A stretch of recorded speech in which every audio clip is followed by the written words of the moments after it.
What you manifest in your mind, you can bring to reality.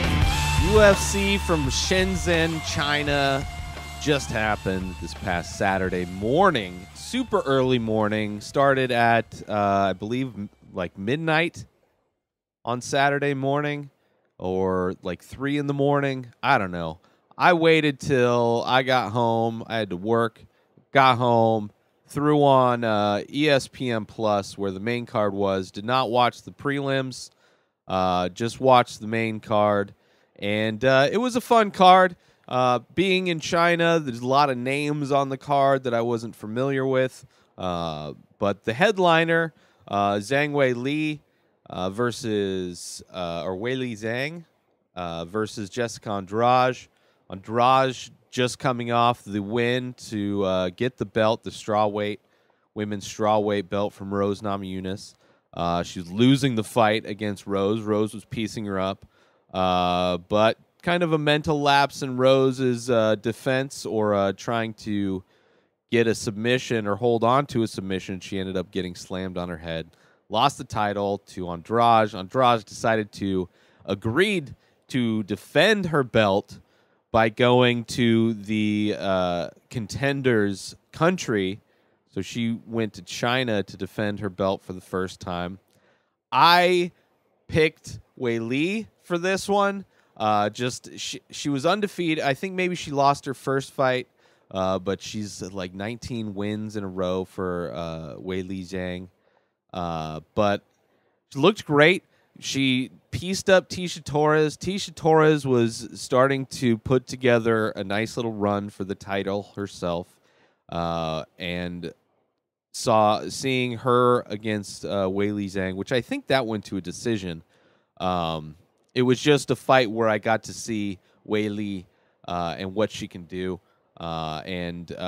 Big prospect coming from China. China being a place where the UFC built a performance institute that's like 5 times bigger than the one in Vegas.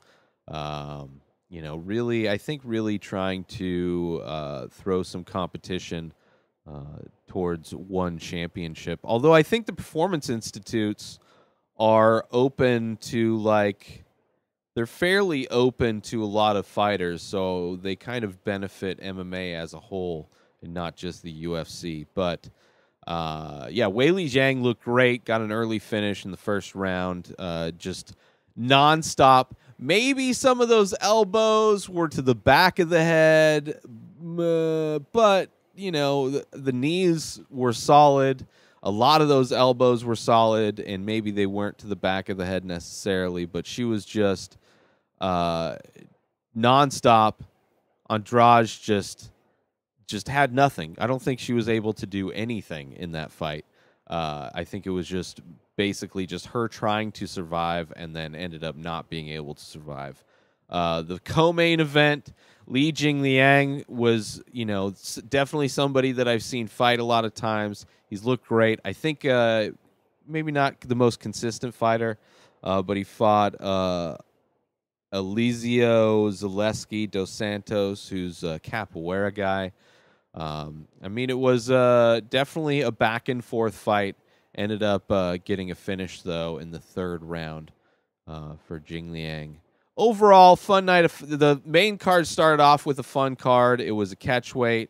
The Mizuki looked super undersized compared to Wu Yanan, but was just great with her pressure, was able to get in and land some punches inside a longer, taller fighter.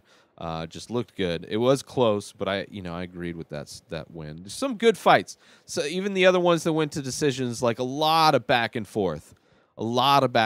Just fun fights. I don't know if I'll go back and rewatch the prelims, but the main card was fun. But more importantly than the past China card, and welcome to the championship ranks, China. This is it's huge, man. It's so huge for the UFC. I'm sure they're so happy.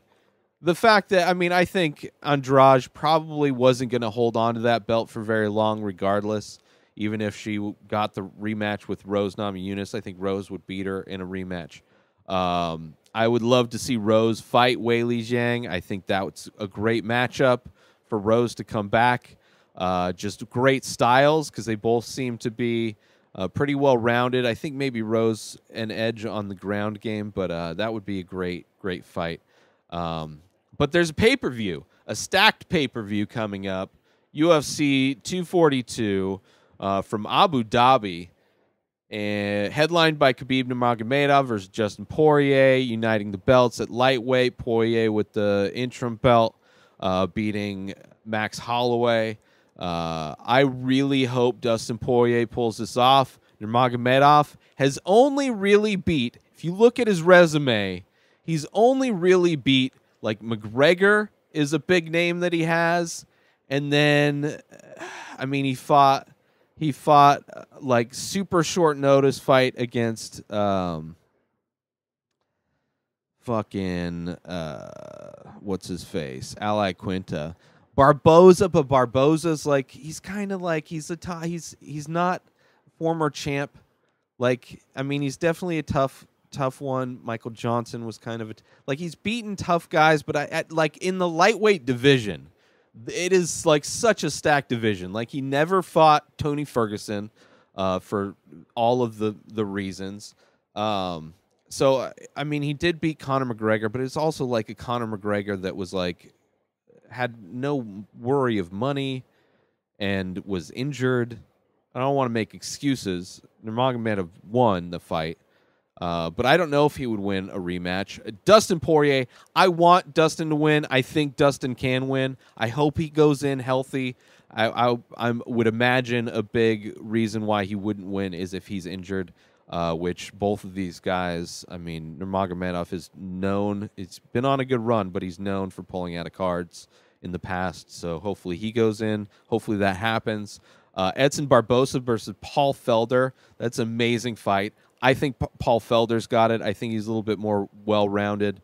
Barboza is just like, he's just a guy that doesn't seem like he's added to his repertoire, and people have figured him out.